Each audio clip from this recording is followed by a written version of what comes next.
Salve devs, aqui quem fala é Edson Maia, seu professor no curso de JavaScript. Na aula de hoje nós vamos dar prosseguimento na nossa série de vídeos para que a gente possa fazer a aplicação correspondente ao CBLOL.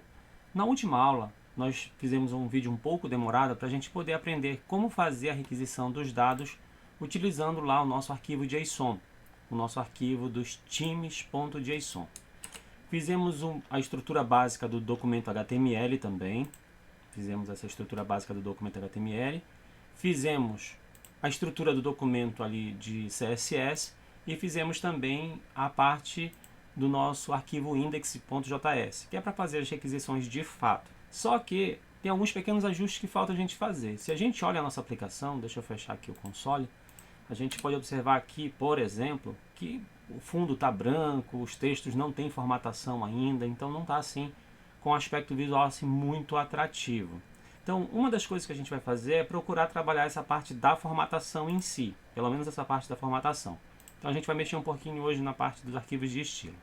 Mas antes de mexer ali, é importante destacar para vocês o que foi que eu fiz. Eu só peguei essa parte aqui do TH, coloquei umas quebras de linha para poder facilitar só a legibilidade, que é a visibilidade desse conteúdo aqui, que seria o cabeçalho ali da nossa tabela. Agora o nosso foco e atenção é basicamente aqui para a parte dos estilos. Eu fiz uma consulta do tipo de fonte que é usada lá pelo CBLOL, e aí eu peguei e eu copiei lá do Google Fontes uma fonte chamada Prompt, que eu acredito que ela seja bem interessante para ser utilizada dentro do nosso projeto. Então eu fiz um import, tá? Esse import eu utilizei lá o Google Fontes.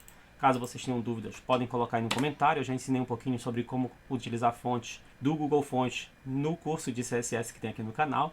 E aí eu vou definir que a nossa font family vai utilizar aqui no caso essa fonte prompt e vai usar a fonte sans serif, caso ela não exista. Então a fonte prioritária vai ser essa fonte prompt e a fonte secundária, ou seja, caso ela não seja carregada, vai carregar uma fonte sans serif. Observem agora como já aparece aqui um resultado um pouquinho diferente para a gente e bem melhor. E daí, outras coisas que nós precisamos fazer para formatar. Nós precisamos formatar essa nossa tabela para deixar ela semelhante ao que está aqui. Então a gente precisa fazer com que ela tenha essa coloração, ou seja, essa configuração de cores, e também a fonte mude, inclusive porque a logo do Flamengo Los Grandes e a logo que eu tenho aqui da PEN, elas são brancas. Em um fundo branco não vai ficar legível. Então eu já fiz aqui a cópia de uma sequência de cores que a gente vai utilizar no nosso projeto. São várias cores. Isso aqui eu fiz basicamente um pique para poder utilizar essas cores. Eu geralmente gosto de colocar depois do import da fonte, antes do seletor global, eu gosto de colocar aqui o root para indicar que a gente vai utilizar essas variáveis aqui como referências de cores. Então eu tenho aqui preto, chumbo, cinza, branco, azulado, azul cinza, azul claro, ciano, dourado. Eu tenho cores que eu vou utilizar prioritariamente aqui no nosso projeto. Outras configurações que nós temos aqui, deixa eu dar uma observada porque o padrão é um pouquinho grande, é a formatação que a gente vai fazer logo para o corpo da nossa página. O body da nossa página, basicamente a gente vai definir aqui o width, que é a largura, como 100%, ou seja, o corpo da nossa página tem que ocupar 100% da largura, e a altura, o height, vai ser 100 VH, ou seja, 100 unidades da nossa view port, no sentido de altura. O nosso background, que é o nosso background color, vai ter a seguinte cor variável, vai ter a cor azul com esse tom de cinza, azul cinza, que é um azul com um tom um pouco acinzentado. Então, feito isso, eu vou salvar. Observem aqui na página como já está com um fundo mais escuro. Agora a gente já consegue ver a logo do Flamengo Los Grandes e a gente também já consegue ver a logo da PEN. Porém, os textos não estão legíveis ainda, não é? E daí a gente vai fazer as outras formatações. A nossa tag main, que é a nossa tag do nosso programa principal, também vai ter uma configuração. Eu vou definir aqui, por enquanto, color, ou seja, definir a cor, aqui a coloração branco, para a nossa área da nossa tag main. E vou basicamente deixar aqui também que a largura vai corresponder a 100%. With TH aqui. Tá? Então, isso aqui só é para poder reforçar que o conteúdo da minha página tem que ocupar 100%. Como a main está dentro da body, ela já herda esses 100%. Eu vou até tirar isso aqui, tá? Isso é desnecessário mesmo. Então definimos a cor de fundo para o corpo da nossa página toda e a cor da nossa main. A gente poderia colocar essa cor também aqui no body, sem problema, tá? Só salvar aqui. Observem como agora a gente já tem o fundo mais escuro e a cor da fonte na coloração branca. Uma coisa que está me incomodando muito é o tamanho dessas imagens aqui, tá? Elas estão muito grandes. Então, basicamente, o que nós vamos fazer? Para poder facilitar o processo de formatação, eu vou definir uma classe chamada logo P. Eu gosto geralmente de colocar para imagens, né? Por exemplo, eu coloco um nome P, M, G, mas isso é uma questão de padronização pessoal mesmo. Eu vou definir que a largura vai ser de 45 pixels, eu vou colocar uma largura fixa. Vou colocar uma altura também de 45 pixels, porque essas nossas imagens elas têm um aspecto quadrado, então largura e altura eu vou deixar iguais. Mas se você tem uma imagem que é retangular e você quer definir um tamanho, você pode definir a largura ou a altura, porque automaticamente a outra medida vai ser definida. Só que se a gente for olhar aqui, já mudou, é porque eu já deixei a configuração, tá? Então observem que aqui já mudou. Mas por que funcionou? Essa classe logo P, ela tem que ser definida. Onde? Lá no nosso arquivo index.js, observem que a gente cria lá as linhas, O que foi que eu fiz basicamente aqui foi acrescentar que a nossa imagem, que corresponde ao ícone lá do time, que é das nossas logos, ela vai ter uma classe chamada logo P. Tá? Então, eu defini aqui a class logo P para a nossa imagem. Tanto que se eu vier aqui, eu vou fazer um Ctrl X para recortar, vou salvar, vou voltar para lá, observem que a imagem está grandona, não está funcionando. Para funcionar, lembrem-se que no nosso arquivo index.js, na nossa tag mg, aqui que é da logo dos times, eu tenho que definir uma class chamada logo P. Fiz isso, observem que eu já vou ter como resultado ali a formatação bem corretinha, pelo menos do tamanho da imagem. Observem que agora a gente já consegue visualizar as informações acerca dos 10 times do CBLOL, todos numa única página. Tá? Tem uma outra formatação aqui que falta a gente fazer, que é o que a gente vai refinar. Vamos ver agora quais são as formatações que faltam a gente fazer. Então, a ideia principal é que a gente faça a formatação agora da tabela em si. Essa formatação de tabela, ela é um pouquinho mais trabalhosa, porque a gente tem aqui o cabeçalho e nós temos as linhas. Então, como a formatação ela é um pouco extensa, o que eu vou fazer? Lá no nosso arquivo style.css, tá? Então aqui embaixo do nosso logo P, eu vou logo pegar a formatação que eu fiz para a nossa tabela e vou logo fazer o comentário com vocês aqui, tá? Porque essa formatação ela é um pouquinho chata. Das formatações que a gente tem que fazer de tabela, basicamente é o seguinte: a nossa tabela vai ocupar 100% de largura. Nós vamos aplicar aqui a propriedade border collapse, para que a nossa borda seja colapsada, não haja espaço entre as linhas de borda. A gente vai fazer aqui um alinhamento do nosso TR e TH, ou seja, para o nosso table head, para que ele fique com o texto alinhado à esquerda. Especificamente, esse TH não é o table head, é a tag TH que está dentro de TR, que é a primeira linha da tabela de fato, para o texto ficar alinhado à esquerda. Depois, as formatações que eu fiz para os TDs e THs, uma formatação para a borda, que é a linha de baixo, e a formatação da cor. Aqui basicamente tem os espaços que eu tinha colocado só para efeito de teste, eu vou até apagar. E aqui eu coloquei para o efeito do hover. Quando eu passar a seta sobre os elementos da linha, sobre as linhas, eu quero que fique uma cor de fundo e uma cor de fonte diferenciada e um cursor diferenciado. Eu quero que a cor de fundo seja azulado, a cor da fonte seja dourada e o cursor seja do tipo pointer. Feito isso, tá? Feitas essas alterações aqui, que são essas alterações na tabela, observem lá o resultado em tela. Vejam que já fica bem mais parecido com o resultado que a gente tem lá no nosso exemplo aqui da imagem. Observem que fica bem mais parecido mesmo. Só falta uma questão de espaçamento aqui. Tá? Vejam que o resultado já está bem próximo. Agora vamos ver só alguns pequenos ajustes e refinamentos que falta a gente fazer da formatação desse nosso trabalho.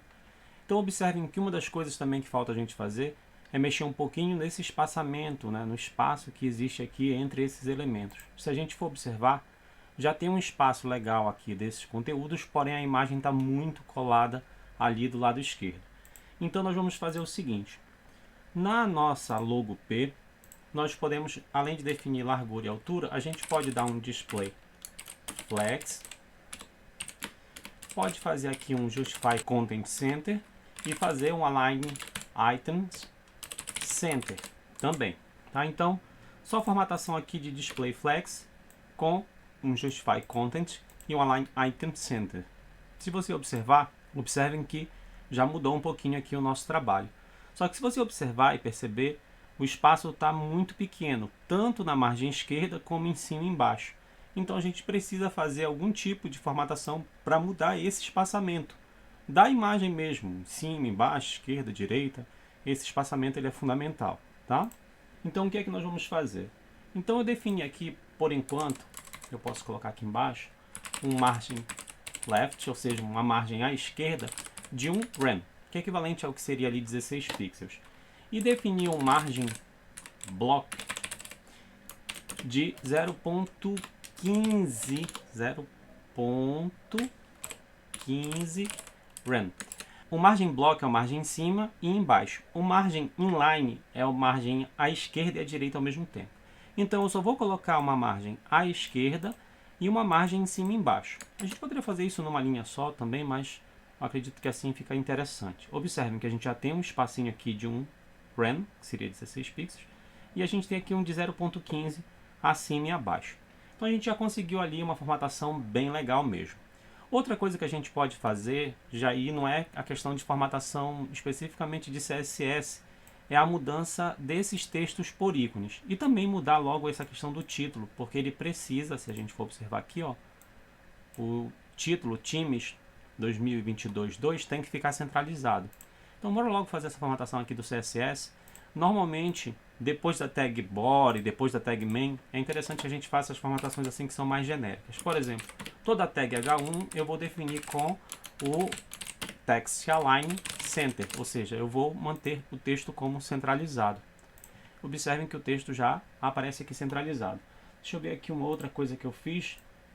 Eu defini um margin bottom também para tag H1, para poder deixar uma margem abaixo. Então, margem bottom de 1 rem, ou seja, uma margem de 1 rem, ou seja, 16 pixels abaixo. Essa é uma das referências. Então, acredito aqui que de formatação CSS, o mais essencial que era para ser feito nessa aula já foi feito. Vamos só focar a atenção para essa questão aqui, que é do top, jungle, mid, ADC e sup, que a gente tem que colocar esses íconezinhos aqui bem pequenininhos, para poder ficar um pouco mais bonito. Então, saindo aqui do CSS, tá? Sem ser no CSS, a gente não vai mais mexer. Aqui no próprio HTML, dentro da nossa table, nós temos a nossa t-head com a nossa linha, com os nossos THs. Então aqui onde está esse nosso TH, nós temos aqui um TH do top, jungle, mid, assim por diante. Então aqui onde está esse top, eu vou selecionar isso aqui, vou deletar, vou dar um enter para poder quebrar a linha. Eu preciso colocar aqui uma imagem, ou seja, a tag img, para poder inserir a imagem correspondente àquele ícone. Vou colocar aqui só uma contrabarra, vou dizer aqui que essa posição corresponde ao topo, né, que é o top. Vou colocar aqui em português, topo. E eu tenho que colocar o ícone. Dentro da nossa pasta Images, nós temos uma pasta chamada ícones e dentro delas a gente tem os ícones de posições no formato WebP. Então eu vou dizer que dentro de Images, barra, ícones, barra, a gente vai ter ali as posições correspondentes. O nome da posição sem o número 1 é o ícone pequeno. Com o número 1 é o ícone um pouquinho maior. Então eu vou colocar aqui, ó, no caso eu quero colocar top. Então top icon. Então images, ícones, top icon.webp, e aí eu coloco aqui só o alt, que é o texto alternativo. Obviamente esse texto alternativo teria que ser um pouco melhor, né? Mas eu vou deixar ele assim.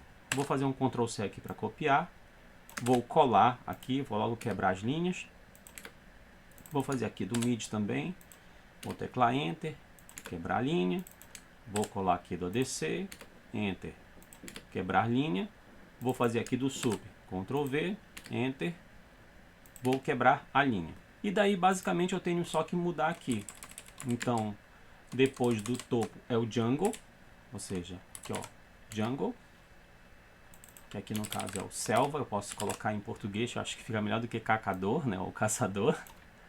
Aqui no caso é mid, tá? Ó, mid icon. No caso aqui eu posso colocar meio. Aqui é bottom, que é no caso o ADC, que aqui no caso eu posso colocar atirador. E aqui é o support.